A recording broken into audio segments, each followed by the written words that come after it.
ക്യാരറ്റും ബീറ്റ്റൂട്ടും തോരൻ സാധാരണ കുത്തി പൊടിച്ച മുളകൊക്കെ ഇട്ടിട്ടാണ് ഉണ്ടാക്കാറ് കേട്ടോ. ഒരു ഉപ്പേരി പോലെ ഉണ്ടാക്കാറ്. അത് ഒരു വട്ടം എൻ്റെ കയ്യിൽ അത് ഉണ്ടായിരുന്നില്ല, ആ ഒരു കുത്തി പൊടിച്ച മുളക് ഉണ്ടായിരുന്നില്ല. അപ്പം എനിക്ക് തോന്നിയ പോലെ ഒരു തവണ ഉണ്ടാക്കി. ഭയങ്കര ടേസ്റ്റ് ആയിരുന്നു, എല്ലാവർക്കും ഭയങ്കര ഇഷ്ടമായി. ഇന്ന് അതുപോലെ തന്നെ ഉണ്ടാക്കുന്നത് നിങ്ങളെ ഒന്ന് പരിചയപ്പെടുത്തി തരാം കേട്ടോ. ആദ്യം തന്നെ പാത്രം ചൂടാകുമ്പോൾ അതിലേക്ക് കുറച്ച് കൂടുതൽ വെളിച്ചെണ്ണ ഒഴിക്കണം കേട്ടോ. കൂടുതൽ വെളിച്ചെണ്ണ ഒഴിച്ചിട്ട് വെളിച്ചെണ്ണ ചൂടാകുമ്പോൾ അതിലേക്ക് കുറച്ച് കടുക് ഇട്ട് കൊടുക്കുക. കടുക് പൊട്ടി വരുമ്പോൾ ചെയ്യേണ്ടത് എന്താ വെച്ചാൽ, ഞാൻ എടുത്തിട്ടുള്ളത് കണ്ടോ, നല്ല പോലെ കൂടുതൽ ചെറിയ ഉള്ളി, പിന്നെ അതുപോലെ തന്നെ ഒരു 10-15 അല്ലി വെളുത്തുള്ളി, പിന്നെ പച്ചമുളക് ഒരു 5-6 പച്ചമുളക് എടുത്തിട്ടുണ്ട്. നല്ല എരിവുള്ള മുളകാണ്. പിന്നെ വേപ്പിൻ്റെ ഇല. ഇതെല്ലാം കൂടി നമ്മൾ കടുക് പൊട്ടിയതിന് ശേഷം അതിലേക്ക് ഇട്ട് കൊടുക്കണം.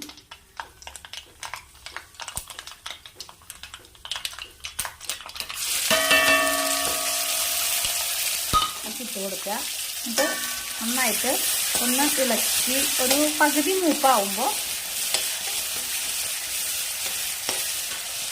വെളിച്ചെണ്ണയിൽ കിടന്നിട്ട് നമ്മളിട്ട ആ ഉള്ളിയൊക്കെ നന്നായിട്ടൊന്ന് ചുരുങ്ങിയിട്ടുണ്ട്, ഒന്ന് പകുതി വാടിയിട്ടുണ്ട്. അതിലേക്ക് ഒരു ചെറിയ ടീസ്പൂൺ മുളക് പൊടിയും ഒരു 1/4 ടീസ്പൂൺ മഞ്ഞൾപ്പൊടി ഇട്ട് കൊടുത്തു.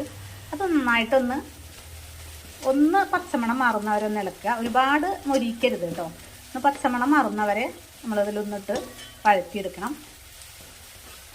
ഈ നുറുക്കി വെച്ചിരിക്കുന്ന നമ്മുടെ ബീറ്റ്റൂട്ടും ക്യാരറ്റും അതിൻ്റെ മുകളിൽ ഉപ്പ് ഇട്ടിട്ടുണ്ട്, അത് ഇതിലേക്ക് ഇട്ട് കൊടുക്കുക.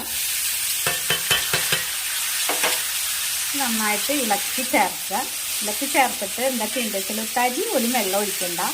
വെള്ളം ഒഴിച്ച് കഴിഞ്ഞാൽ അതിൻ്റെ ടേസ്റ്റ് കുറയിട്ടാവും. തരി പോലും വെള്ളം ഒഴിക്കാതിരിക്കുക.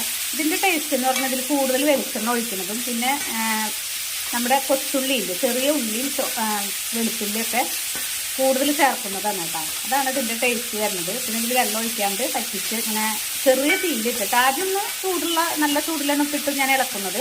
ഇത് കഴിഞ്ഞ് കഴിഞ്ഞാൽ ഇത് ഞാൻ സിമ്മിലിട്ടിട്ട് മൂടി വെച്ചിട്ട് ഒരു ഇടയ്ക്കൊന്ന് നമ്മൾ തുറക്കുക, കൊണ്ടൊന്ന് ഇളക്കി കൊടുക്കുക. അങ്ങനെ കുറച്ചൊരു 10-12 മിനിറ്റ് കഴിയുമ്പോൾ ഇത് വെന്തിട്ടുണ്ടാകും. നന്നായി വെന്തിങ്ങനെ ഇതാവരുത്, പാകത്തിനുള്ള വേവണ ചേർത്തിട്ടാണ്. ഇനി ഇത് അടച്ചു വെച്ചു.